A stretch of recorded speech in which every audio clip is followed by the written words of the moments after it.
Hello and welcome to Stress Less with me, Jess. Today, my special guest is Chris Early. Hello, Chris. Good morning. How's it going? I'm so excited for you to be on here. Before we get started, I just want to remind everybody that I celebrate Suicide Awareness Month on Thursday, September 28th. We'll be raising money for the American Suicide Prevention Foundation. So with that, Chris, let's get started. So I try to tell people how I meet people before I get them on here. So we met networking, and I feel ever since we've had our first one-to-one, we have consistently seen each other at different events, or at least know a lot more people that, we didn't realize were connected. Yeah, when you get out there, man, it's like a small world networking. Like I'm constantly running across other people I meet at different stuff.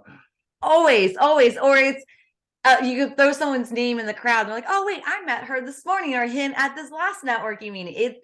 I was just speaking to someone this morning on a call, and we were talking about how networking itself is a job. And then but it's crazy how small the world is. It's so crazy. Yeah. What do they say? It's not net sid, it's network. Yeah. It's so much work, but it's good. It's so worth it. It's such a good time. So, Chris, you're a husband, a proud girl dad, a runner, and an optimistic entrepreneur. And you work with Liberty Inspection Group. Yes, ma'am. Yes. And we were just talking that you are doing graduation parties right now. Yes, so we had a big one yesterday. So my Yes. oldest is a senior in high school. She's getting Yes. ready to go to Penn State, Maine next in the fall. And of course, all her friends are graduating, so we're starting to go to graduation parties, and it's kind of bittersweet. Yeah. Like you realize you've created a good human being that you're going to put into the world, but at the same time, you're going to put that good human being into the world, and she's not going to be around every day now. So it's starting to hit. I'm going to be that Yeah. guy driving away from college, guarantee it, on that first day when I drop her off. Oh yeah. I can only imagine. Like you said, there's oh my God, yay, she's so amazing. I'm so proud of her. Oh my gosh, now she's going to go out into this big scary world, and I'm only going to see her at certain times, and she has to go figure certain things out. And it's just that's a whole that's a whole Yeah, you process. got to And do it, but it's still tough. I can only imagine. I can only imagine. So let's get started, Chris. Tell us a little bit about Liberty Inspection Group. Give us a background on what it is and what you do there. Okay. Liberty Inspection Group is a home and commercial inspection company. We're based in Media, Delaware County, but we basically serve about an hour and a half radius of Philadelphia. So South Jersey, Northern Delaware. We provide home inspections for people that are buying a house, which is a stressful time for a lot of people. Not only is it like the single biggest purchase most people will ever make, but it's a time when they're under the gun, especially now in this market where they've got an offer in on a house and maybe there's 10 other offers, and maybe their offer is not as attractive, but this is the house they want. This is the house they want to move to. They're a lot of times they're first time home buyers. They've only lived with mom and dad and they've rented for a little while, and now they're buying their first place. So, and a lot of people that age don't know much about the house. A lot of people of any age don't know a lot about a house and what could go wrong and Yeah. the issues that they could find. So it's definitely a stressful time in their lives. When I'm thinking about home inspection, especially now, a lot of my girlfriends are buying either their first house or their second home, things like that. And I think nowadays, and you have more information on this, is I keep hearing people waive inspection. Can you kind of highlight the importance of not waiving an inspection? It's a tough market right now because there's not enough inventory and there's a whole lot of buyers. So to make their offers more attractive, sometimes they're waiving all contingencies, not just what we do, but they're waiving their appraisal contingency. Sometimes their mortgage contingency, they're going all cash. They're going over asking, and they're waiving the home inspection, which is a good chance for them to really kind of peel back the cover of the house and see what's going on. So, it's the market right now. If you have to move, sometimes you kind of have to do it. Of course, we don't recommend it. But if they have to do it to get the house, it's kind of on them. So we always find a ton of stuff, even on new construction homes. We'll find, some issues. And I say better to find them now than wait until your 1 year warranty's up or until you move in and there's a leak somewhere. And, then you got to have contractors back in the house. But yeah, the market's pretty crazy right now. So waiving a lot of stuff to get a house is not uncommon. It's so crazy to me. I was just speaking, I guess last week I was interviewing a realtor lawyer, and we were talking about this kind of stuff as well. And I was telling him how you actually know him. He was at one of your events. But I know you're talking about. um I was talking to him about how a couple of my girlfriends, they bought flipper homes, and I'm not judging flippers. There's obviously there's good and negativity and no matter what field you're in. And they've had only issues. And thank God they got home inspectors because they found even underlying issues, through these flipping homes as well. Yeah, flips are tough, man, because you never know what you're going to get. I mean, some flips will go in and they're great. They've redone everything they need to do. They redo the roof. They make sure the foundation's good. They take care of any termite issues. They replace the heater. Some houses you go into, they just redo the bath and the kitchen and put a coat of paint. And everything else, like the water heater is 15 years old and the heating system's 20 years old. And the roof is probably going to start leaking next year. So it really depends. And it really is like flip to flip. Like sometimes you just walk in, you just don't know what you're going to expect. Yeah.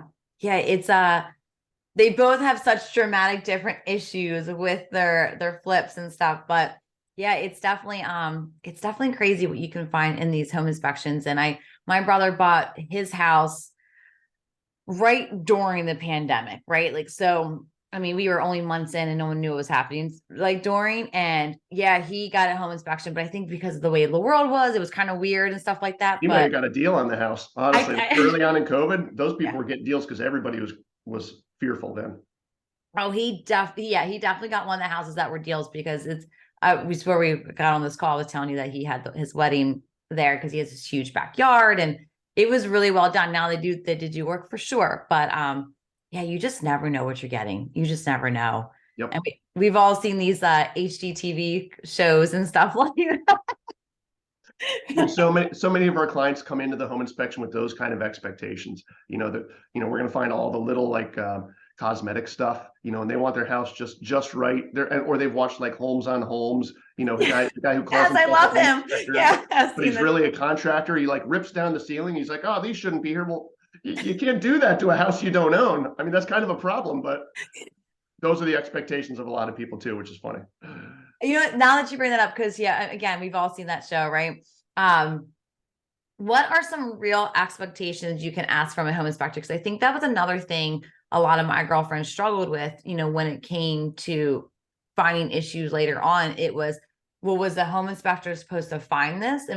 Or was this something that isn't part of the checklist? Like what is a real expectation when it comes to home Yeah, inspectors? we have a set of standards, and the standards are basically it's at the day of the inspection only, because if something breaks after we walk out, we couldn't have seen it a lot of the times. Oh, good point. It's visual only, which also means we're not ripping apart walls. Obviously, yeah, we could have seen those termites if we pulled down the sheetrock too. Unfortunately, the seller might have been a little pissed at us if we would have done that, torn apart their house.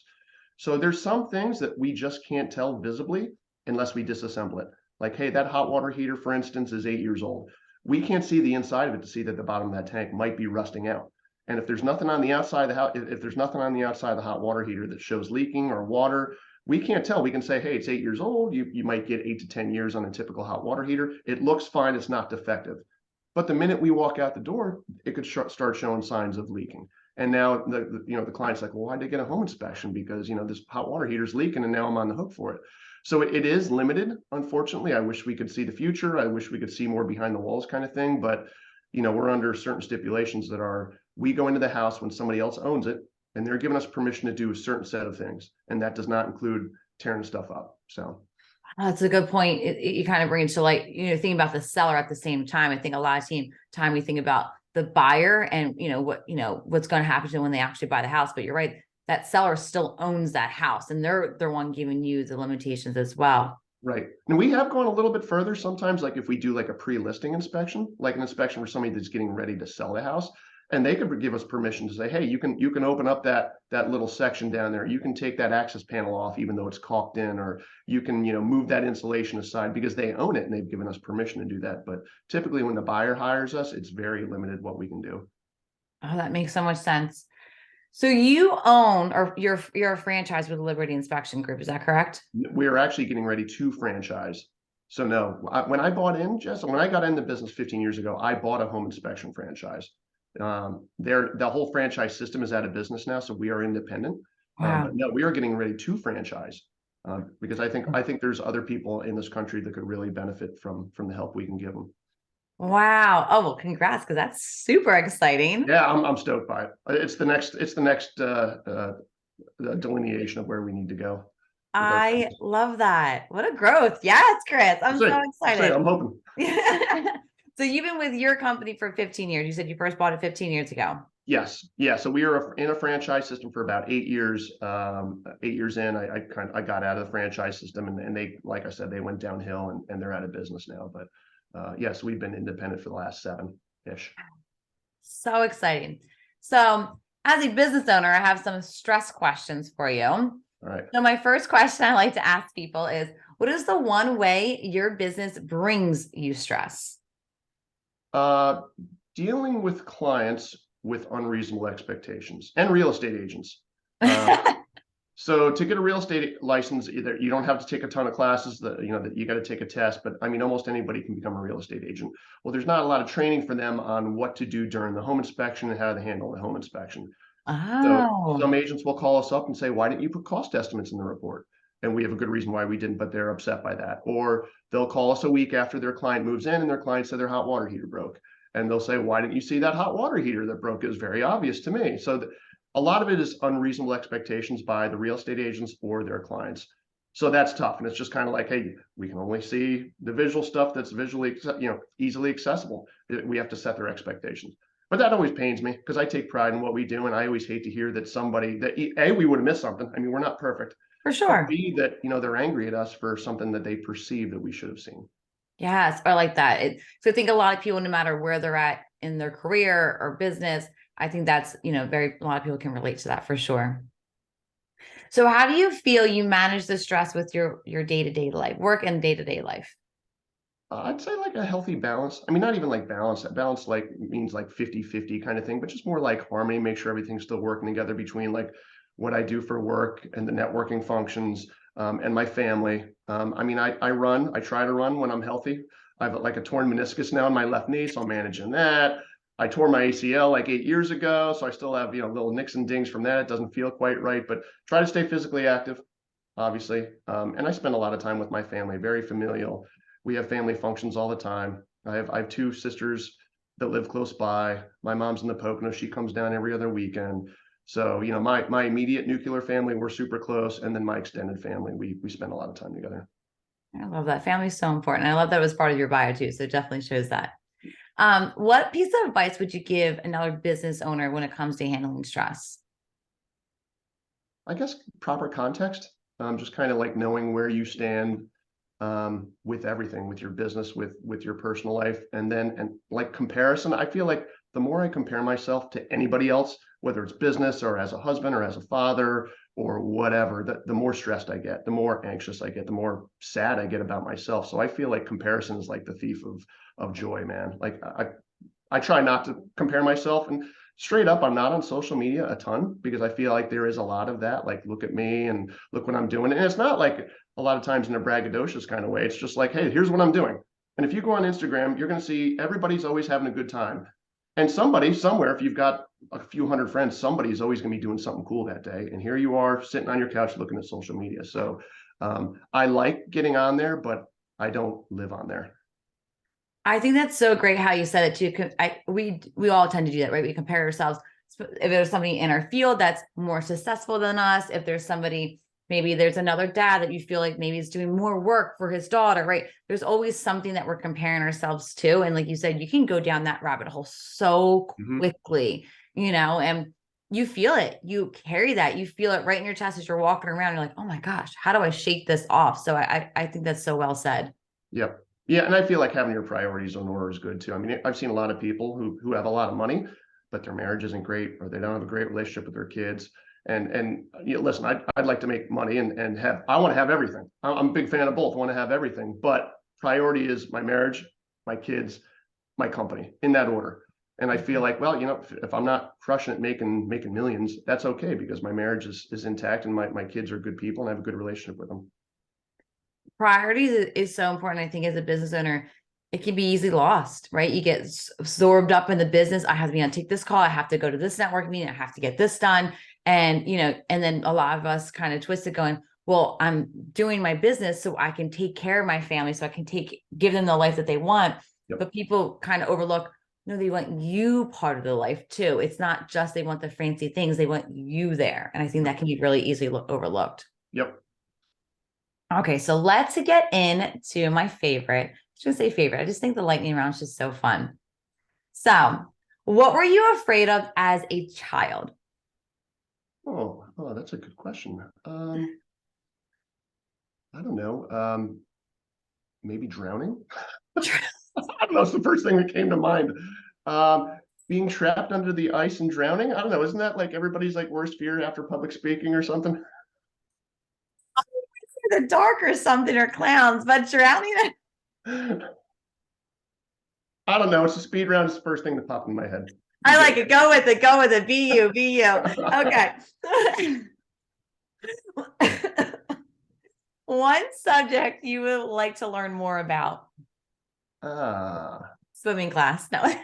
No. Honestly, like cryptocurrency and blockchain. Like we own some cryptocurrencies. I have some Bitcoin. I actually have a mining machine. It's not turned on right now in my basement, but I still don't really know how it works.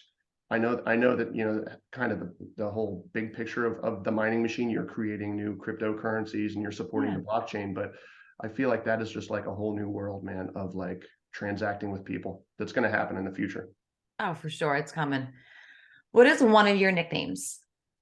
Oh, all right. Well, my fraternity nickname in college at Temple was Opie. Can you see it? From the Andy Griffith Show. Jess, is that before your time? All right. Well, there's this cute, skinny, all-American kid, this kind of naive. That was my freshman year of college. I like that you threw the cute part in. You're like, he was cute though. And all right, last one. What item is worth spending money on? More money on? Personal development. I'm one of those guys. I'm totally one of those like personal development junkies. I hate the people that spend a ton of money on personal development and never do anything with it. Like they go to the real estate seminars or they go to the Tony Robbins stuff, and then they come back and they're all full of piss and vinegar, but then they never do anything with it. So I'm definitely not that person, but I love me a good book. I love me some good Audible, personal development type stuff. I love going to the occasional conference where I'm learning stuff. So yourself, the answer to your question is yourself. You can't spend too much money on yourself. I like that. I like that in so many ways. So Chris, for our listeners listening and they're in our neighborhood, they're in the media area or within that hour territory of yours, what is the best way for them to contact you? Our website is the best thing, libertyinspections.com. So if they just want to ask us a question about their house, they can call in. We always offer that out to like our past clients. If you ever have a question about your house that you're not sure where to go to, just call us. But yeah, website, libertyinspections.com. They can schedule an inspection online if they want to do it there as well. Oh, awesome. And all your information will be repeated in the notes or wherever you found this podcast. Chris, what is the one thing you want the listeners to take away from today's episode? Get your home inspection if you can. Don't stress too much about buying the house. We do encourage people that are buying a house to show up with whomever they want. And that means if their Uncle Joe is a carpenter or a contractor, bring them. If dad wants to take a look at the house, bring them. If your mom wants to look at the house, bring her. I mean, we do home inspections and sometimes there's 10 people there. They bring their whole extended family.